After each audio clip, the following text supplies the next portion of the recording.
Você ouve Estadão no ar.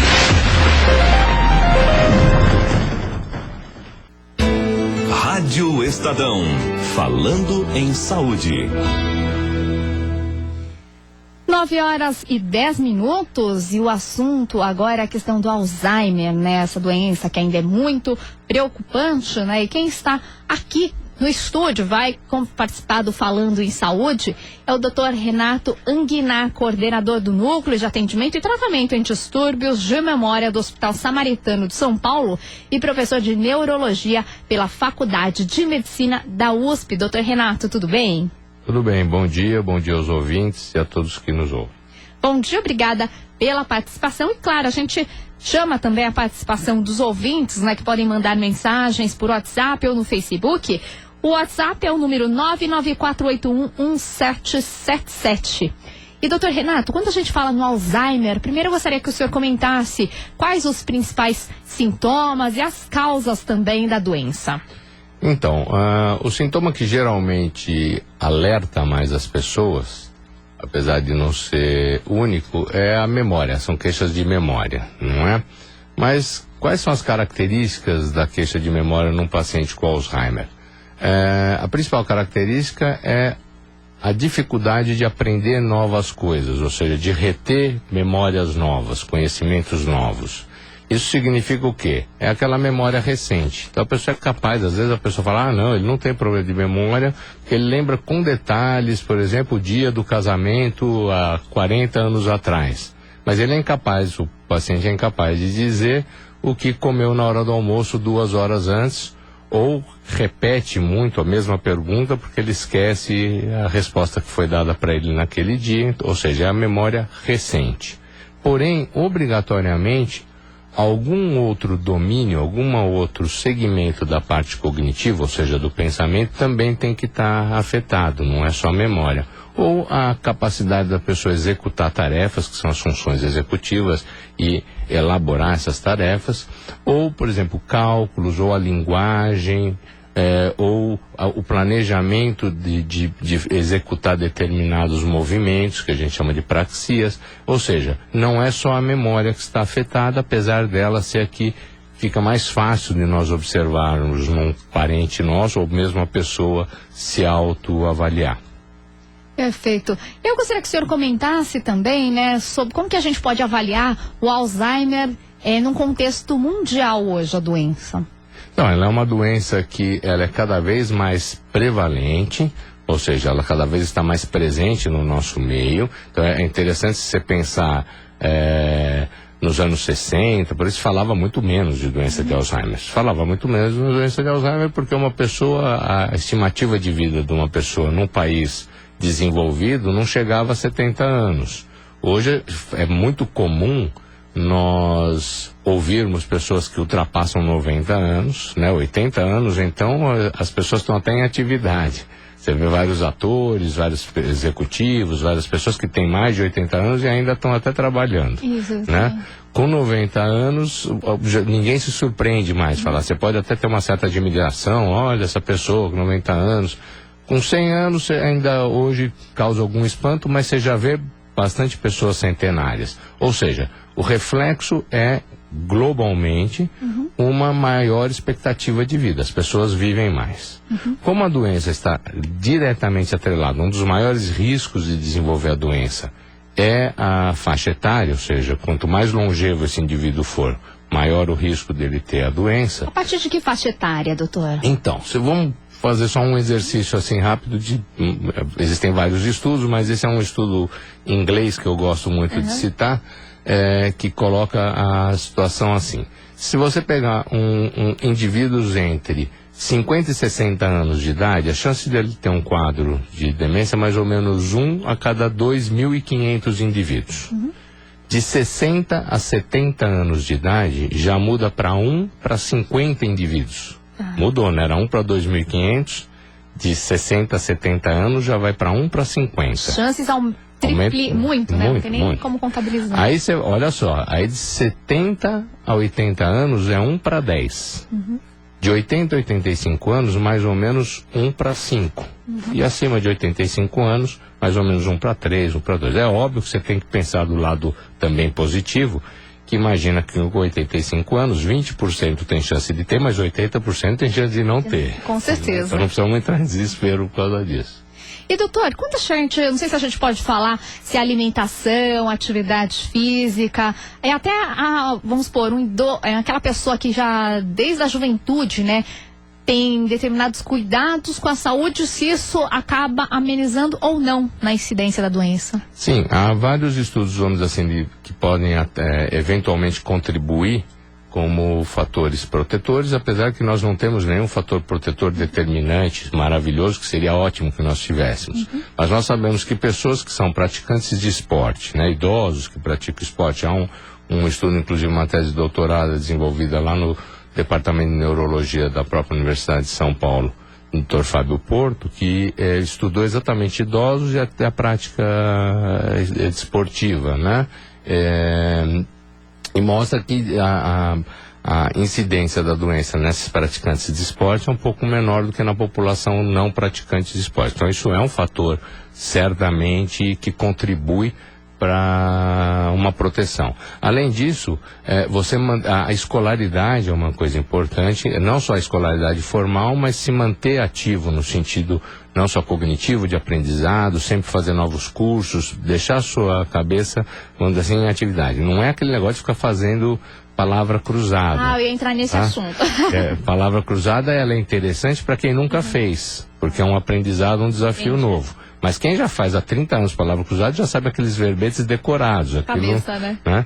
Além disso, a sociabilidade é importante, porque, por exemplo, se você sai, tem um grupo de amigos, mesmo os idosos, né, que tem grupos para jogar carta, tudo, você conversa com outras pessoas, você estimula e aprende. Às vezes uma pessoa, por exemplo, foi viajar e conta sobre a viagem, e o outro que escuta aprende, fala, olha, no México a pessoa visitou tal pirâmide, ele aprende essas coisas. Então, se manter ativo é muito importante. Eu ia até comentar, isso é um caso até bem pertinho de mim. A minha mãe, ela tem 67 anos e ela sempre foi do lar. E de repente, faz uns 2 anos, ela falou, eu quero começar a trabalhar. E aí ela encontrou até um emprego, né? Uma empresa que contrata, né, idosos, aí é bom para os dois lados, né? Que tem aquela questão.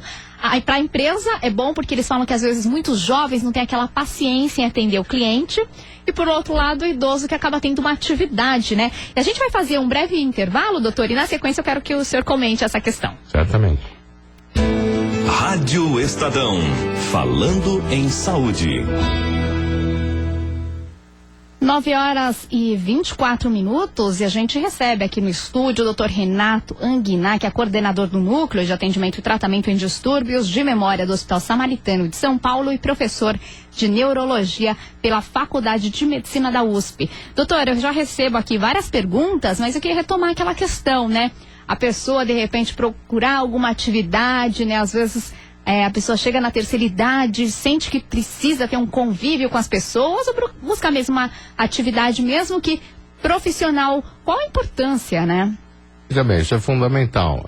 Nós acho que ouvimos várias histórias, tanto para o bem como para o mal, daquelas pessoas que se aposentam e de repente definham, né? Começam a perder qualidade de vida. Mas e o oposto também é verdadeiro. Pessoas que começam a desenvolver ou continuam tendo uma atividade na terceira idade e que tem um estímulo intelectual, tem um estímulo da autoestima, isso é físico, enfim. Isso é fundamental e não deixa de ser um fator protetor para essas doenças cognitivas. É bom lembrar que ele não é um fator determinante. Isso diminui a possibilidade de ter a doença ou retarda a possibilidade de ter a doença, mas isso não evita necessariamente que a pessoa desenvolva uma doença degenerativa se ela estiver já no curso, no programa, vamos dizer assim, do pacote não só genético, mas estrutural que esse indivíduo está desenvolvendo. E eu recebo também a pergunta aqui que é da Genilda, ela que fala... Ela que é de Itaquera, ela pergunta, quem toma calmante por muito tempo pode ajudar a desenvolver a doença? Então, o que existe em relação aos calmantes são uma categoria, vamos dizer assim, de calmantes que são os medicamentos do tipo diazepínicos, que o pessoal conhece muito aí como, por exemplo, diazepam,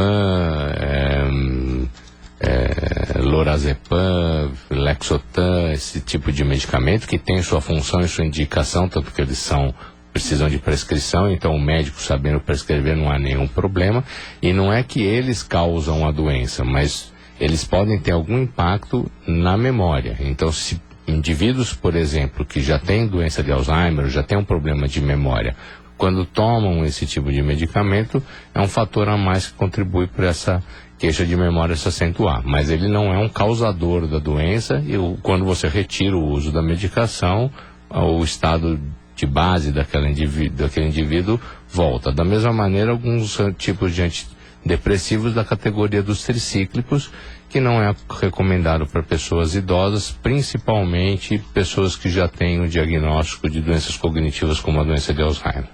Perfeito. Doutor, uma outra pergunta. Bom dia, doutor Renato. Minha mãe tem 76 anos e é muito ativa esportista. Em 2 ocasiões, dirigindo, teve um branco e não sabia se localizar em que rua estava. Já seria um indício de Alzheimer? Então, veja bem, isso não faz um diagnóstico de Alzheimer. Isso até é importante, eu agradeço essa pergunta, porque nos dá a oportunidade de falar sobre um assunto, que é quais são os sinais de alerta para que uma pessoa procure um médico. Então, quando há quebra de rotina de algumas situações que esse indivíduo sempre mantinha e acaba, vamos dizer assim, sendo modificado. Então, quando há um impacto na memória, a pessoa começa a ficar esquecida e começa a esquecer compromissos, isso começa a prejudicar o dia a dia desse indivíduo, os filhos, familiares, quem está no entorno, começa a perceber que a atividade de vida diária dessa pessoa começou a se modificar. Esse é um sinal de alerta para procurar um médico para tentar saber o que está acontecendo, que pode ser doença de Alzheimer, mas pode ser 1 milhão de outras causas, inclusive distúrbios de sono, alterações metabólicas, ou enfim, o médico ele vai saber o que procurar para poder saber o que está acontecendo de errado com esse indivíduo. Queixas, por exemplo, de localização esporádicas, se isso não está alterando a atividade de vida diária da sua mãe, não é uma preocupação maior. Mas se vocês começam a perceber que ela está um pouquinho mais repetitiva, que tem outras coisas junto e a vida dela não está igualzinha como era antes, tem algum impacto na vida dela, vale a pena procurar um profissional, mas isso não significa que seja doença de Alzheimer. Olha, doutor, outra pergunta é da Daisy. O meu pai tem 86 anos, bebe cerveja todos os dias. E aí ela até pergunta, né, como ela fala que o pai tem Alzheimer. Como posso tratá-lo com remédio? Alzheimer, como posso tratá-lo com remédios se ele não gosta de tomar remédios porque bebe muito? Essa questão também que é bastante preocupante, né? Então, veja bem, é possível que ele tenha o diagnóstico de Alzheimer, se ele foi uma pessoa que foi um etilista crônico importante durante a vida toda, se não é só agora nessa etapa da vida que ele está bebendo.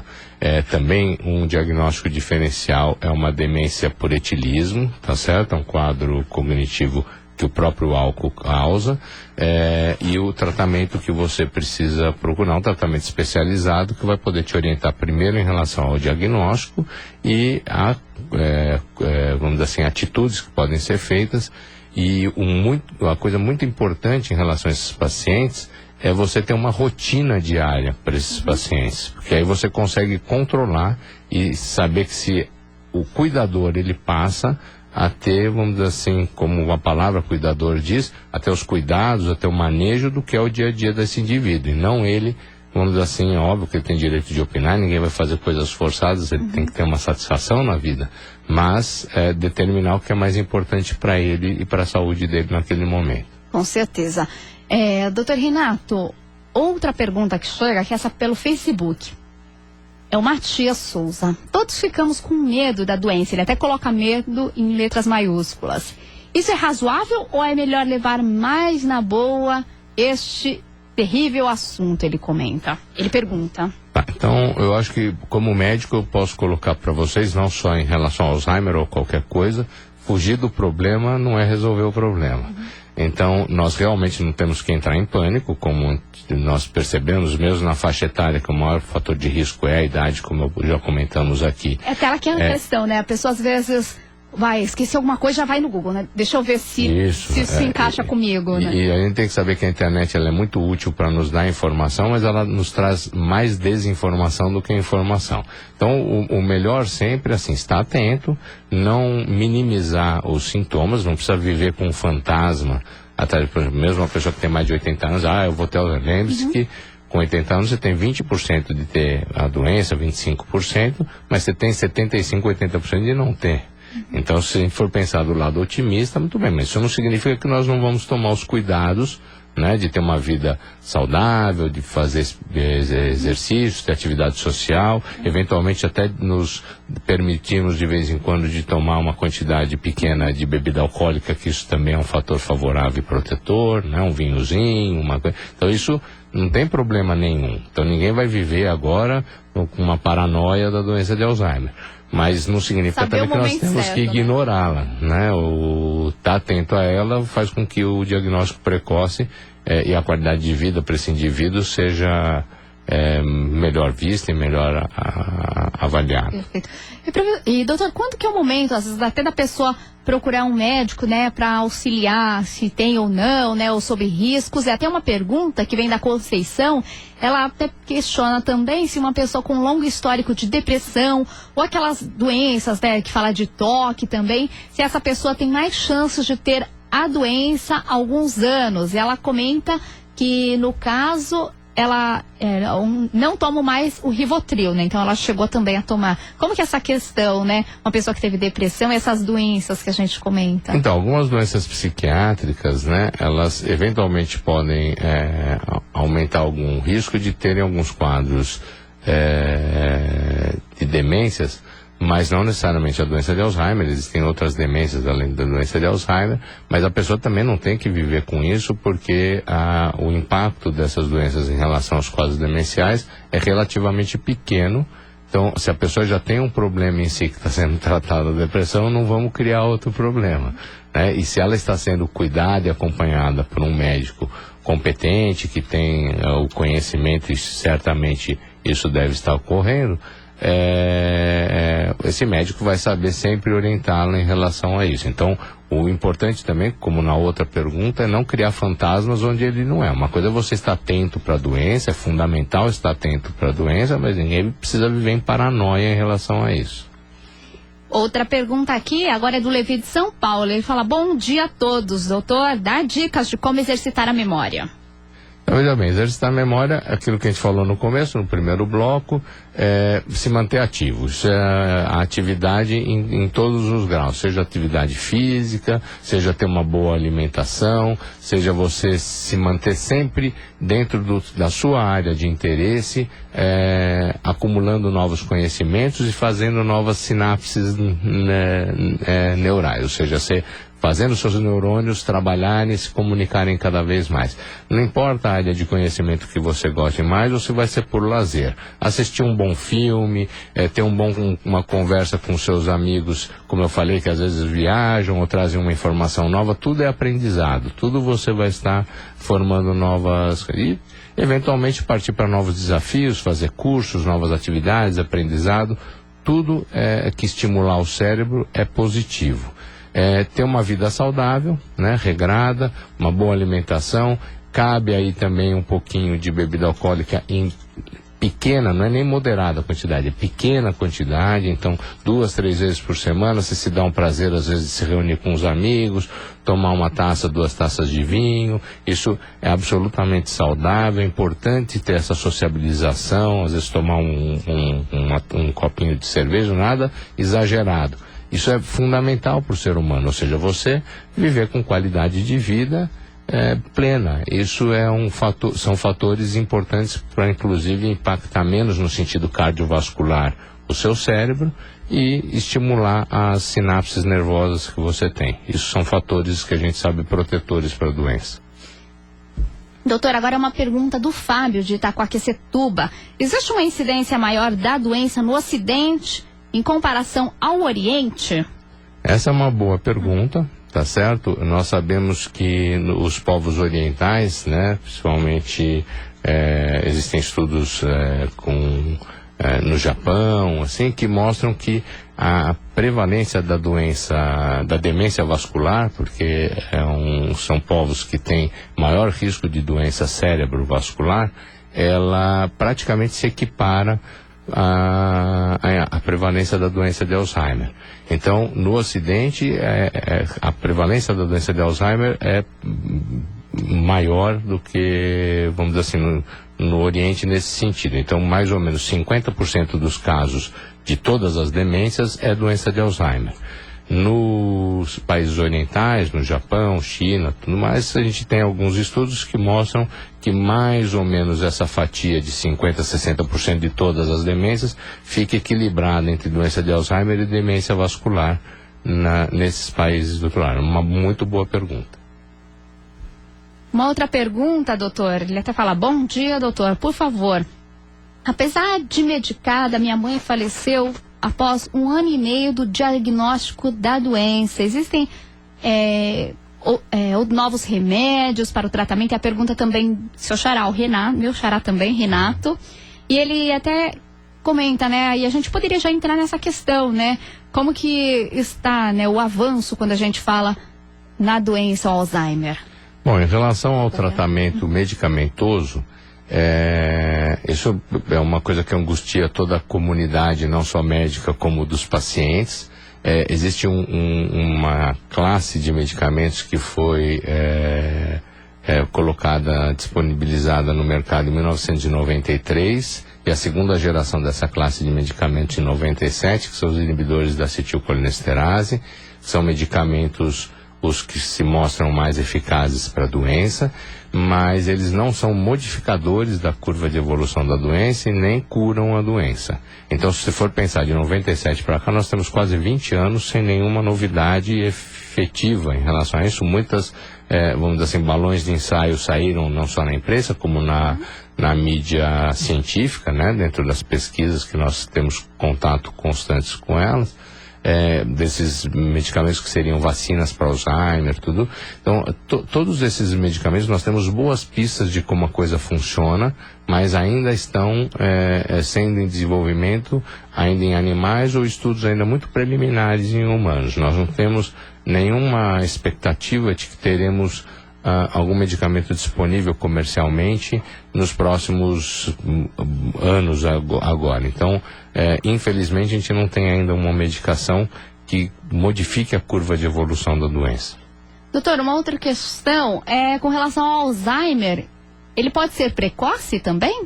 Sim, existem os casos de doença de Alzheimer pré-senil, que elas ocorrem antes dos 60 anos. Como eu falei para vocês, as demências elas podem acontecer uma em 2.500 pacientes, por exemplo, entre 50 e 60 anos, né? Ou seja, antes dos 60 anos, já tem idades um pouquinho menores do que essa, porém, como o número mesmo diz, é menos comum, né? Você ter quadros demenciais menos de 60 anos. Porém, nós temos que ficar muito atentos que muitas vezes essas demências não são doença de Alzheimer. São doenças, às vezes, com evolução rapidamente progressiva, ou demências do tipo frontotemporal, doenças do espectro Parkinson atípico, ou seja, precisa de um especialista para fazer um bom diagnóstico, apesar que existe, sim, a doença de Alzheimer pré-senil. O próprio quadro que o Alzheimer, vamos dizer assim, descreveu como quadro inicial, que foi de uma mulher, era uma mulher num quadro de um Alzheimer pré-senil. Ou seja, o primeiro caso descrito e comprovado, que foi definido pelo próprio Alzheimer, que deu nome à doença, era um quadro pré-senil. E falando nessa questão, doutor, tem até recentemente, né, o filme Para Sempre Alice. E durante a divulgação do filme no Brasil, a Associação Brasileira de Alzheimer, ela realizou uma ação, até com câmeras escondidas no cinema de São Paulo, para levar as pessoas a vivenciarem mesmo a sensação de não lembrar da própria história de um velho amigo ou familiar. E esse filme foi ganhador do Oscar neste ano, até de melhor atriz, Julianne Moore, ela pelo papel, né, de paciente com a doença, né, ela como uma paciente precoce. E eu até gostaria que o senhor comentasse, né, sobre essa questão, porque a própria associação comenta a necessidade, né, de ampliar a conscientização sobre a doença, a missão de promover também o apoio social, emocional e a questão dos familiares, né, envolvidos com os pacientes. É muito bom você ter tocado nesse assunto, porque a ABRAS, a Associação Brasileira de Alzheimer, faz um trabalho assim estupendo, uma associação muito importante e inclusive um porto seguro no sentido de buscar informações em sites seguros, assim como os sites dos hospitais grandes. Por exemplo, eu cito até o Hospital Samaritano em relação a isso no nosso centro de memória. No nosso site existe material sobre isso também, como na Brás, em outras entidades, em vez de você ficar perdido no Google aí pegando informação. Então, sempre que há um filme, ou um evento, ou um ator importante que infelizmente tem a doença, são oportunidades de se debater o tema, né? A grande questão aí no caso é de um caso pré-senil, que acaba assustando mais as pessoas. Mas apesar disso existir e as pessoas estarem atentas para que isso exista, não precisamos viver em paranoia, porque isso são casos, vamos dizer assim, mais de exceção do que a maioria dos casos. A maioria dos casos realmente está muito relacionada à idade, e o maior fator de risco para a doença, continuo dizendo, é o fator etário. E tem a questão, né, que esta doença ela atinge... Tem alguns dados que falam 35 milhões de pessoas, em outros até a questão 40 milhões de pessoas no mundo todo, doutor? Isso. Como a gente falou no começo, como as pessoas estão vivendo mais pessoas são acometidas. Nós temos esse dado de mais ou menos 40 milhões de pessoas. No Brasil, pelo menos, a gente não tem um dado preciso, mas estima-se entre 2 milhões e meio por aí de indivíduos acometidos, pelo menos. E muitos desses indivíduos, eles não têm diagnóstico. Ainda nós temos em muitas regiões aquela coisa, isso aqui está esclerosado, é coisa da idade, e pode até ser coisa da idade, mas é uma doença que tem que ser levada a um médico com a competência suficiente para poder tratar esse indivíduo, para que a qualidade de vida, mesmo que a gente não freie a doença, a qualidade de vida desse indivíduo e dos cuidadores melhora bastante com as intervenções que os médicos e os cuidadores podem ter em relação a ele. Doutor, uma outra pergunta é se uma pessoa na família teve Alzheimer, se isso pode ser hereditário, e se tem aquela questão, né, se o fato de ter alguém na família, se depois, né, o restante precisa ter algum cuidado, né? Então, essa é uma pergunta que seria fatal ser feita. Não tem jeito de evitar todos os lugares que a gente vai, tem que responder essa pergunta. É assim, primeiro que não existe nenhum teste genético, nada, ou nesse momento recomendável que tenha que ser feito para poder detectar precocemente o risco da doença, tá? Então isso fica muito claro. Existem já em pesquisa alguns testes que mexem com essa parte genética, mas não é nada que está disponível para o público, e mesmo porque não adianta nada você saber que você tem um risco maior se você não tem nada para fazer para evitar a doença. Então isso já fica muito bem claro. É óbvio que pessoas que têm familiares que têm apresentam a doença, elas têm um pequeno impacto a mais no sentido do risco da doença, mas não é muito maior. Então não precisa também viver em paranoia por causa disso. Aumenta, vamos dizer assim, naquela faixa etária que a pessoa tem 20, 25% de chance de ter a doença dos 80 anos para cima, né? Vamos dizer assim que em vez de ser 25%, aumenta para 30%, 31%, ou seja, ainda 70% das pessoas, mesmo com os fatores familiares envolvidos, ainda tem mais chance de não ter do que ter a doença. Existe um tipo de Alzheimer bem específico que chama Alzheimer familiar, que esse sim é uma doença autossômica dominante com uma penetração muito grave, mas é muito incomum, bastante rara. Mesmo no Hospital das Clínicas a gente tem pouquíssimos casos de famílias acompanhadas. Imagina no Hospital das Clínicas com o volume de pacientes que a gente tem 2 famílias, 3 que são acompanhadas com esse diagnóstico, então é uma coisa bastante incomum, as pessoas não precisam ficar assustadas com isso. A gente conversa na Rádio Estadão com o doutor Renato Anguiná, que participa do Falando em Saúde. Daqui a pouquinho a gente volta com outras perguntas. Rádio Estadão, Falando em Saúde. Doutor Renato, que participa aqui de entrevista na Rádio Estadão, Renato Anguiná, que é coordenador do Núcleo de Atendimento e Tratamento em Distúrbios de Memória do Hospital Samaritano de São Paulo e também professor da USP. Doutor Renato, uma outra pergunta. O Antônio, olha, ele é da Bahia, Salvador, e está acompanhando a gente pela internet, sintonizado aqui na rádio. Ele fala assim: há uma forma de o indivíduo memorizar as coisas? A internet está cheia de técnicas de memorização. Sim, existem vários métodos facilitadores, né, para poder aumentar o nosso span de memória, ou seja, a nossa quantidade de dados arquivados. Isso a gente percebe nas crianças, que eles já têm uma capacidade de multiplicidade de armazenamento muito maior. Mas só dar um exemplo para você. Por exemplo, você pode memorizar um número com 8 dígitos, um número por número, ou dividir esse número em 2 ou 3, por exemplo, 123, 432, 22. Por exemplo, fica mais fácil, é como se você só tivesse 3 números na cabeça. Então existem várias estratégias, algumas delas na internet até nos traz como, vamos dizer assim, realmente eficazes, e outras a gente tem que sempre ter a crítica sobre o que vem pela internet. É, na verdade, mais um desgaste do que um auxílio. Doutor, outra pergunta. Tenho 49 anos, em algumas ocasiões do passado, mais distante, não me recordo. Por exemplo, na infância. Aí ele cita, né? Não me recordo às vezes nem do caso acontecido de onde eu estive presente. Quando me contam, fico até surpreso. Preciso me preocupar? É a pergunta do Fábio. Veja bem, Fábio, se você sempre foi assim, se é uma característica sua, é você, isso não tem muito problema. Mas com certeza devem ter coisas do passado que você lembra certamente. Eu vou dar um exemplo: se as pessoas que estavam vivas e já com idade suficiente para entender o que aconteceu, por exemplo, no 11 de setembro, sabem dizer exatamente o que elas estavam fazendo naquele dia com detalhes, né? Só que no dia 12 de setembro você não consegue lembrar de nada que você fez, mas você lembra com precisão de 11 de setembro. Então existem às vezes marcos que são primings de memória, ou seja, que faz uma impressão na sua memória, e aquele dia passa a ser tão diferente e tão importante que você consegue detalhadamente saber coisas que aconteceram. Então, por exemplo, no seu caso, às vezes pode ter para algumas pessoas um priming de memória, aquele fato foi mais importante do que para você. Então, para aquela pessoa, o dia, o fato, a reunião, enfim, ter sido mais marcante. E para você, não. Então, o importante, assim, é a gente saber que a gente não guarda tudo, um monte de fatos, memórias a gente joga fora, porque ia ser impossível a gente lembrar da vida inteira da gente. Vamos falar, né? O que a gente almoçou ontem, exatamente, né? mas você vê que você é capaz de, em dias estratégicos da sua vida, no dia da sua formatura, em dias, você saber o que aconteceu perfeitamente, porque a gente tem fixadores de memória mais intensos, e isso nos marcam para a vida inteira.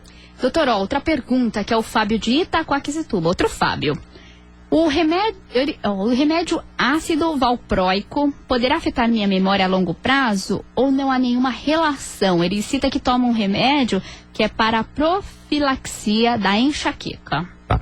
Então, Fábio, é o seguinte: a primeira coisa é que é muito importante você confiar e dar o crédito que o seu médico que prescreveu o remédio, ele poder te orientar, e como são remédios controlados, ele vai saber por quanto tempo você deverá tomar medicação ou não. No sentido direto de você causar uma doença secundária ao uso prolongado da medicação, isso não, até inclusive porque é um medicamento utilizado para outras doenças que são para uso, vamos dizer assim, praticamente a vida inteira, o mesmo remédio, e a gente sabe, isso é bem estudado, que não há esse impacto. É óbvio que o remédio por si, enquanto ele está atuando, ou seja, enquanto você está tomando, ele pode ter algum impacto cognitivo, sim, mas você tem que saber se o benefício que ele te traz em relação à enxaqueca, a própria enxaqueca, se você está numa crise, também te traz um impacto cognitivo na própria crise.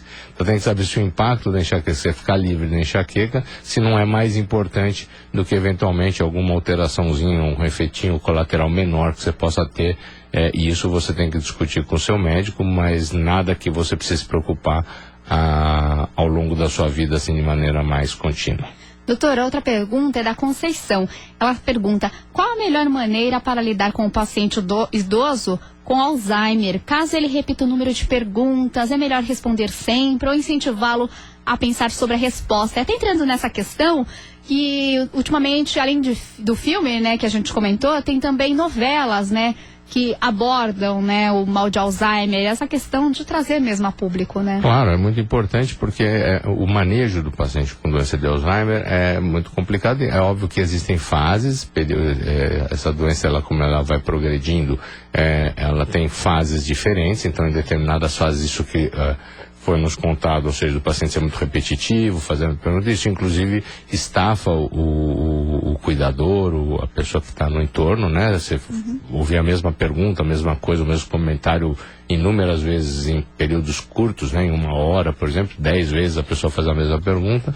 O que é importante dizer é o seguinte, todo o ser humano e o paciente com Alzheimer também, isso é uma característica do paciente com Alzheimer, ele é muito suscetível ao bom trato, ou seja, a pessoa sempre é tratada com carinho, com amor, bem atendida dentro das suas necessidades, e isso minimiza muito os efeitos, vamos dizer assim, reativos que essa pessoa vai ter, de eventual agressividade, então isso é muito importante, sempre essa pessoa ser tratada com paciência, lembrar que essa pessoa está doente, tá certo? Então nós temos que cuidar dela de uma maneira bastante amorosa e muitas vezes ficar respondendo várias vezes não é a melhor saída, ou tentar ensinar essa pessoa, lembre-se que a característica da doença é não aprender coisas novas, então você não vai conseguir ter êxito em ensinar a resposta nova, ela não vai reter essa informação. Às vezes é mais importante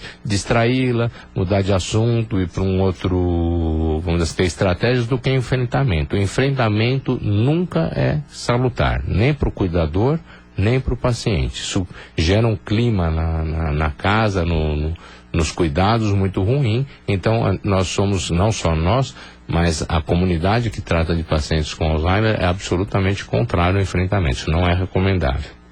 Então fica aí também a dica, né, doutor, quando a gente fala, né, às vezes a pessoa tem um paciente com Alzheimer, né, além do próprio paciente, né, que já enfrenta essa dificuldade, o suporte, né, do companheiro, da companheira, né, filhos, amigos, para que mesmo durante o tratamento a pessoa possa lidar da melhor forma, né? Sim, nós temos que lembrar que a doença de Alzheimer é uma doença que não acomete um indivíduo, acomete geralmente uma família. E é muito importante, não só o médico, essas associações, os hospitais envolvidos, repito, que nem, por exemplo, nós temos um núcleo lá de atenção à memória ao Hospital Samaritano, a dar suporte para essas famílias, isso é fundamental, tá certo?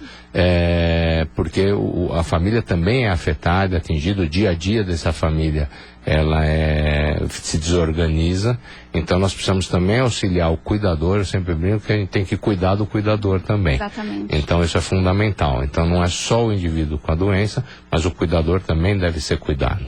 E doutor, rapidamente, a gente até comentou esse assunto, mas chegou a pergunta que é da Ana Paula de Vila Mariana. Meu pai tem 85 anos, como saber se algumas falhas que ele tem de memória são devido à idade ou são sintomas de Alzheimer?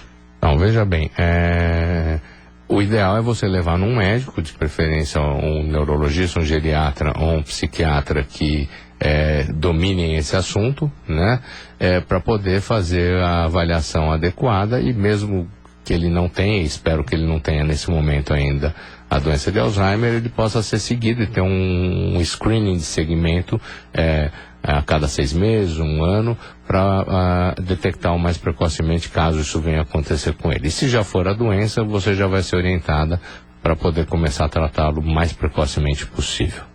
Tá certo, recebi aqui no estúdio hoje, no Falando em Saúde, o doutor Renato Angina, coordenador do Núcleo de Atendimento e Tratamento em Distúrbios de Memória do Hospital Samaritano de São Paulo e professor de Neurologia pela Faculdade de Medicina da USP, esclarecendo também as dúvidas dos ouvintes sobre a doença Alzheimer. Doutor, muito obrigada pela entrevista, até uma próxima. Eu que agradeço a oportunidade, um abraço a todos, bom final de semana. A gente encerra mais uma edição, hoje 28 de março de 2015, o Estadão no Ar, que teve apresentação minha, Renato Okumura, redação e operações, equipe Estadão, gerente de jornalismo Paula Marinho, diretor de conteúdo do Grupo Estado, Ricardo Gandur. Bom sábado, bom fim de semana a todos. Você ouviu Estadão no Ar.